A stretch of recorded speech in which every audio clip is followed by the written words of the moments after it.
Señor siga depositando su gracia, su amor sobre cada uno de nosotros. Gloria a Dios, bendito sea Dios. Entonces, señores, en esta noche, buenas noches nuevamente, hermanos, hermanas, amigos, vecinos, y estamos aquí en el barrio, en Inver. Le damos también la bienvenida a todos los televidentes y vamos a estar leyendo la palabra de Dios en San Juan capítulo 8. Y la palabra de Dios se lee en el nombre del Padre, del Hijo y del Espíritu Santo. Amén. Y Jesús se fue al monte de los olivos y por la mañana volvió al templo y todo el pueblo vino a él y sentado él les enseñaba. Entonces los escribas y los fariseos le trajeron a una mujer sorprendida en adulterio y poniéndola en medio le dijeron: Maestro, esta mujer ha sido sorprendida en el acto mismo del adulterio, y en la ley nos mandó Moisés apedrear a tales mujeres. Tú pues, ¿qué dices? Mas esto decían tentándole para poder acusarle. Pero Jesús, inclinado hacia el suelo, escribía en tierra con el dedo. Y como insistieran en preguntarle, se enderezó y les dijo: el que de vosotros esté sin pecado, sea el primero en arrojar la piedra contra ella. E inclinándose de nuevo hacia el suelo, siguió escribiendo en tierra. Pero ellos, al oír esto, acusados por su conciencia, salían uno a uno, comenzando desde los más viejos hasta los postreros, y quedó solo Jesús y la mujer que estaba en medio. Enderezándose Jesús y no viendo a nadie sino a la mujer, le dijo: Mujer, ¿dónde están los que te acusaban? ¿Ninguno te condenó? Ella dijo: Ninguno, Señor. Entonces Jesús le dijo: Ni yo te condeno, vete y no peques más. Gracias, Señor Jesús, por tu palabra, Señor, por este paladar de esta noche, Padre eterno, Padre amado, Señor. Que seas tú, Padre, manifestándote con grandeza como siempre lo haces, Señor, poniendo palabras, Señor, en mi boca, Señor Jesús, poniendo un mensaje para cada uno de los hermanos, amigos televidentes que están aquí, Señor Jesús, y que nos escuchan, Padre eterno, y aquellos que con el tiempo escucharán la grabación, Espíritu Santo de Dios. Que seas tú, papá, dando conforme a tu palabra y conforme a lo que tú quieres para cada uno de nosotros, Señor. Que tu palabra penetre, Señor, a cada uno de nosotros y en nuestros corazones, para que sea llevada con gracia y con pureza. Gracias, Señor Jesús. Entonces, aquí tenemos el tema de esta noche. El mensaje es titulado Jesús y el pecado. Entonces, el punto de todo Juan es demostrar que Cristo es el Hijo de Dios y que como Hijo de Dios Él vino para darnos vida eterna a cada uno de nosotros. Bendito sea Dios. Él nos enseña el camino. Pero ¿cómo nos enseña el camino? Está descrito en la Biblia, pero no todos conocemos la Biblia, no todos sacamos un tiempo para leer la Biblia. Sin embargo, está ahí y está abierta para cada uno de nosotros. Bendito sea Dios. El pecado y la escritura llega un momento en que se confrontan una con la otra. Y cabe destacar que el Salmo 25:8 nos dice: bueno y recto es Jehová, por tanto Él enseñará a los pecadores el camino. El Señor nos va a enseñar a cada uno de nosotros por dónde caminar. Pero cuando nosotros tengamos una intimidad con el Padre, cuando nosotros decidamos tener y dejarlo entrar a nuestras vidas. Requerimos tener confianza en ese momento cuando vayamos a tener esa comunión con el Espíritu Santo de Dios, para que Él obre en cada uno de nosotros conforme a lo que Él quiere para cada uno de nosotros. El Salmo 119:11 nos dice: en mi corazón he guardado tus dichos para no pecar contra ti.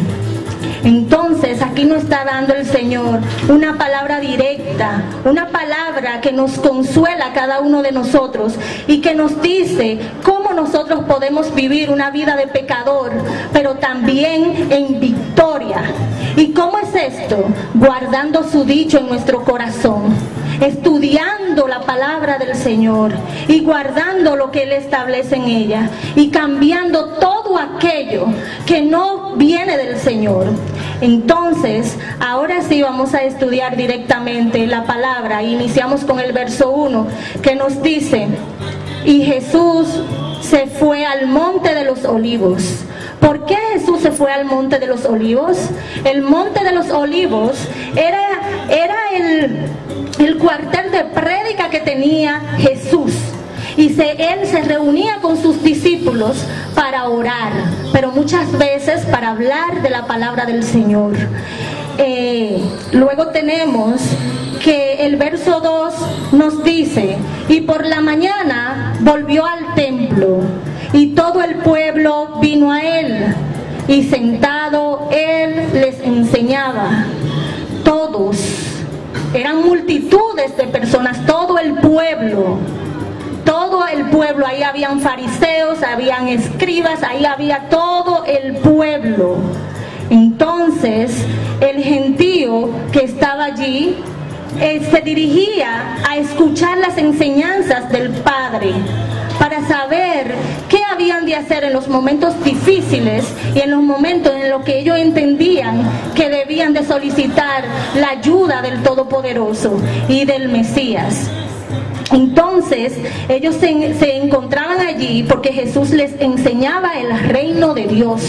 Bendito Dios. Luego tenemos donde nos dice: entonces los escribas y los fariseos. ¿Quiénes eran los escribas y quiénes eran los fariseos? Los escribas eran los expertos en la creación y en la argumentación y fundamentación de la ley en esos tiempos. Y los fariseos eran aquellos que interpretaban la ley en las sinagogas y la daban a conocer. Pero cada uno de estos perseguían a Jesús y trataban de acusarlo de toda forma, aunque no tuvieran ninguna prueba o ningún sustento para ellos hacerlo. Entonces, luego tenemos que la mujer que fue sorprendida, porque aquí nos dice: y le trajeron una mujer sorprendida en adulterio. Imaginemos esa situación aquí.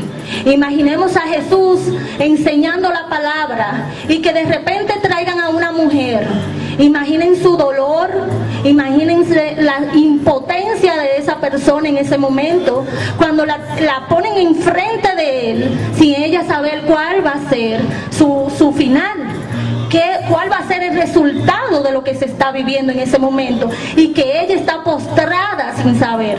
Imaginemos que no fue que la llevaron como una reina o la agarraron por la mano, no, allá la arrastraron, así lo imagino yo. Imagínense que una persona en ese momento haya tentado o que haya participado en algo en contra de la ley. Entonces, aquí vemos una mujer que fue sorprendida en la acción de adulterio. Vemos una vida desastrosa en ella. ¿Y cuántos de nosotros no vivimos una vida desastrosa? Porque muchas veces el pecado, la mayoría de veces el pecado nos ensucia. El pecado nos arruina. El pecado arruina nuestras vidas, la vida de los hijos. El pecado arruina toda la familia. Porque el pecado, eso es lo que busca: destruir, dañar.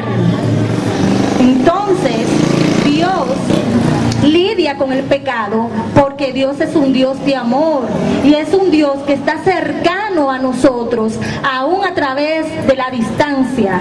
Entonces, el amor de Dios nos enseña que precisamente en ese momento que traen a la mujer adúltera, hay que permanecer en cualquier momento de nuestras vidas agarrados de Papá Dios. ¿Cómo Jesús actuaría ante cualquier momento que te trae a una persona juzgándola indirecta o directamente? Entonces, luego tenemos que los fariseos y los escribas le dijeron: Maestro. Anteriormente en Juan 7, ellos explican en la palabra cómo ellos decían que ellos no creían en Jesús, que ellos entendían que lo perseguían para matarlo y querían prenderle. Incluso algunos cuestionaban en que sería el Mesías. ¿De Galilea ha de venir el Cristo? Ellos decían en el capítulo 7 de Juan. Entonces, ¿cómo personas que perseguían a Jesús, que directa o indirectamente trataban de engañar a Jesús, le llamaron maestro? Ahí podemos ver la maniobra que estaban estos llevando a cabo. Maestro. Esta mujer ha sido sorprendida en el acto mismo del adulterio. Ellos ya le tenían nombre, porque para la ley ya tenía nombre el adulterio, y ellos entendían que tenían que decir en la acción que le encontraron. Luego tenemos que dice: y en la ley nos mandó Moisés apedrear a tales mujeres. Tú pues, ¿qué dices? Ellos mencionaban la ley que Dios ya había creado, y ellos cuestionaban a Jesús diciéndole: ¿qué dices? En pocas palabras, muchas veces nosotros ponemos a prueba a personas o incluso familiares. Lo ponemos de una manera para nosotros poder sacar alguna información, sea directa o indirectamente. Pero cabe destacar que en este caso ellos querían ver y acusar a Jesús de algo. Por tanto, ellos trataban de analizar y ellos trataban de involucrar a Jesús de una manera muy profunda, para ver si sacaban algo del Señor Jesús. Y si vemos en el versículo 6, que dice: mas esto decían tentándole para poder acusarle.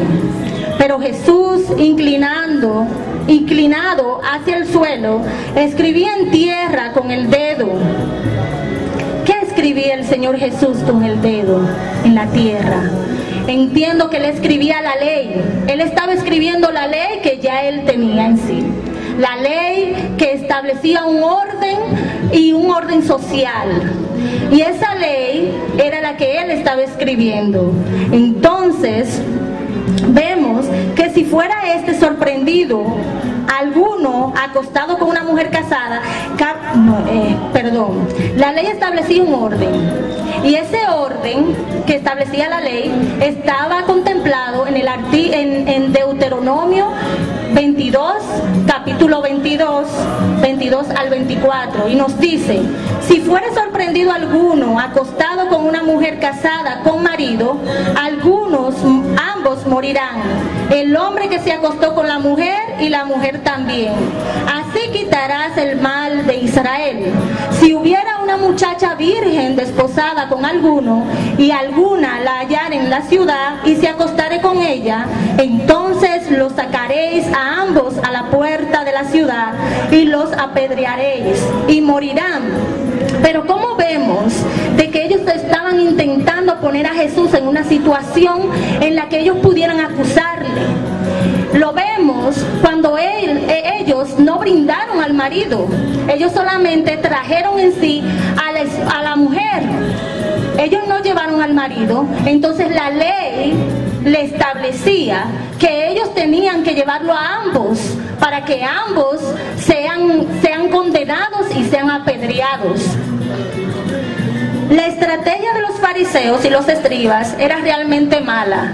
Ellos estaban buscando la forma de hacer caer de alguna manera u otra a Jesús. Pero Jesús estaba enfocado. Jesús estaba intentando explicar las enseñanzas de lo lo que establecía la palabra del Señor. Gloria a Dios. A veces nosotros tenemos la intención de dañar, y eso es lo que busca el mismo enemigo: querer dañar, querer distorsionar y querer justificar cualquier procedencia. En esta palabra vemos que la intención de los fariseos buscaban eso, buscaban condenar, buscaban capturar a Jesús. Sin embargo, el Señor en el versículo 7 nos sigue diciendo: y como insistieron en preguntarle, se enderezó y les dijo: el que de vosotros esté sin pecado, sea el primero en arrojar la piedra contra ella. La piedra era la manera de acusarla, de llevar a cabo en sí lo que establecía la ley en ese momento. Entonces, ellos insistían en preguntarle al Señor, ellos insistían porque ellos veían que el Señor seguía normal, Él seguía escribiendo en la tierra, Él seguía llevando la palabra, pero Él seguía allá, pero no daba una respuesta en sí. Más adelante vemos que nos dice: e inclinándose de nuevo hacia el suelo, siguió escribiendo en la tierra. ¿Qué escribía el Señor Jesús en la tierra? El Señor escribía: ninguno de ustedes pueden tirar la primera piedra, porque todos somos pecadores. Todos nosotros, de alguna manera u otra, somos pecadores. Entonces, la piedra muestra la condena. Muestra que Jesús pudo haber dicho: sí, apedréenla. Pero al momento de Él decir: sí, apedréenla, ¿qué pudieron haber justificado los escribas y los fariseos? Pudieron haber dicho: oh sí, Él lo está apedreando. Entonces la palabra de Dios no se está llevando a cabo. La salvación que la palabra muestra no es la misma. Además, recuerden que Jesús se sentaba con todo tipo de personas, con prostitutas, con todo tipo de personas. Él se sentaba a conversar. Él llevaba la palabra. Entonces, ¿cómo lo iban a ver a Él si Él decía: sí, apedréenla? Iban a encontrar una justificación de acusar a Jesús de mentiroso, de no llevar lo que la palabra del Señor establecía. Entonces, también vemos la otra acción. Veamos la acción de que Él hubiese dicho: no la apedreen, tengan compasión de ella. Entonces, en ese momento, el Señor Jesús iba a estar en una condición en contra de lo que estaba estableciendo la ley. Entonces, también podía ser acusado y podía ser condenado. Entonces, vemos en Romanos 6:23 que nos dice: porque la paga del pecado es muerte, mas la dádiva de Dios es vida eterna en Cristo Jesús, Señor nuestro. La ley nos condena a nosotros porque somos pecadores, porque nosotros todos somos pecadores. Tú y yo somos perdonados, no vamos a ser perdonados a través de lágrimas, ni porque nosotros pongamos las caras como el gatito de Shrek, que tratamos de conquistar todo lo que se nos pone en el frente. Nosotros no vamos a ser perdonados de esa manera. Nosotros debemos de arrepentirnos y de una manera tener una transformación hacia afuera que se pueda llevar hacia los demás. Entonces, luego vemos en la palabra que nos dice: pero ellos, al oír esto, acusados por su conciencia, salían uno a uno, comenzando desde lo más viejo hasta los postreros, y quedó solo Jesús y la mujer que estaba en medio. Bendito sea Dios. Reprendido por su conciencia, porque ellos sabían lo que estaban haciendo, con esa reprensión que ellos tenían, entonces ellos iban saliendo uno a uno. ¿Cuánto de nosotros no hay situaciones en las que nosotros vamos saliendo y dando pasos para nosotros poder establecer la diferencia entre Cristo Jesús y la diferencia entre nosotros mismos?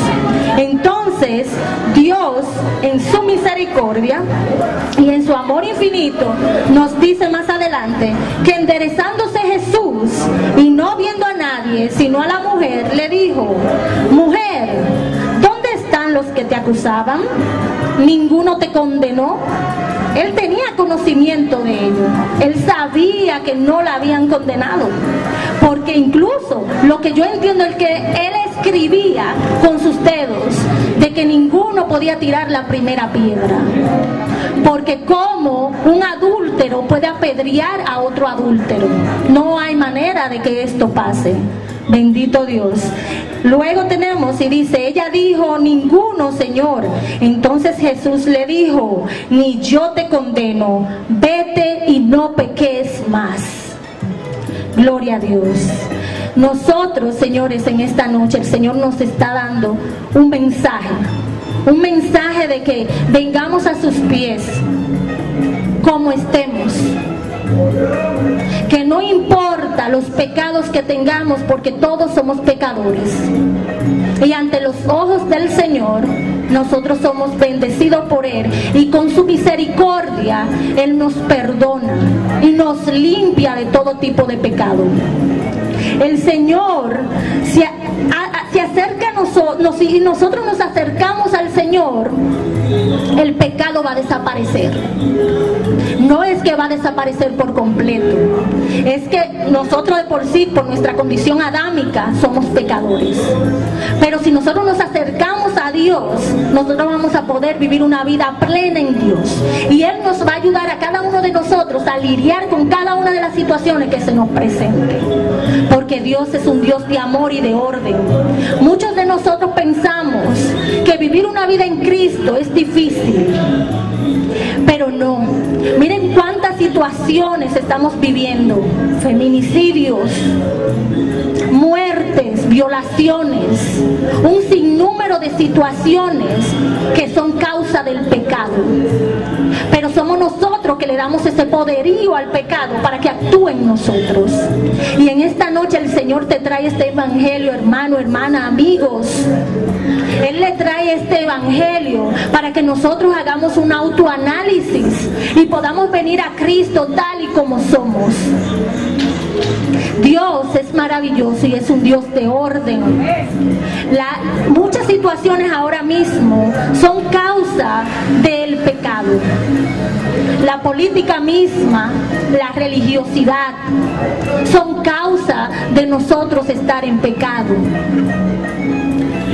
En la medida en que me alejo del pecado, mi vida es más limpia, es más feliz, es más fructífera. Mi vida es un orden en Cristo, porque Él nos lava, nos limpia. Y en su palabra está dicha que las maravillas del Señor vienen y vienen con todo.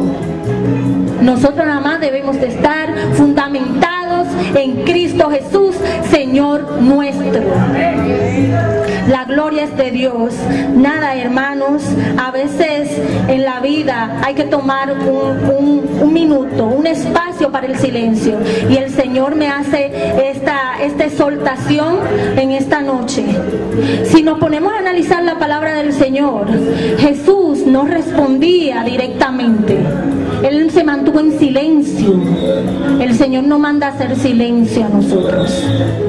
Hacer silencio. No todo se debe de hablar. No todo debe de salir por nuestra boca.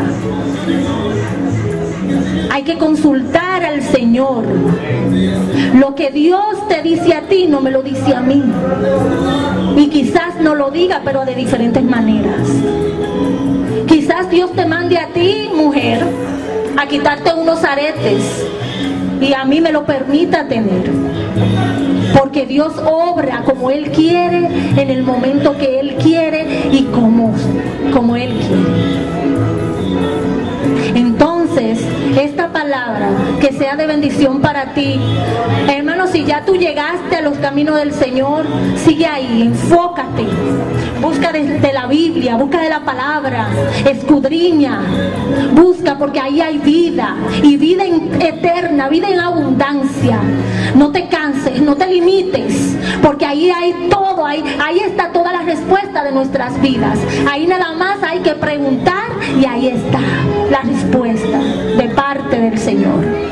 Entonces busquemos, y aquellos que no han recibido a Papá Dios todavía, que no han conocido de Él, bienvenidos sean. Nada más tienen que acostarse o entrar a su aposento y clamar a Él, y Él va a responder. Créame, hermano, hermana, amigo, vecino y todos los que me están viendo, Dios lo va a hacer. Nosotros nada más debemos de confiar y ir ante sus pies. Bendito sea Dios. Nada, esa es la palabra de esta noche. Dios me le bendiga grandemente, y el que continúa.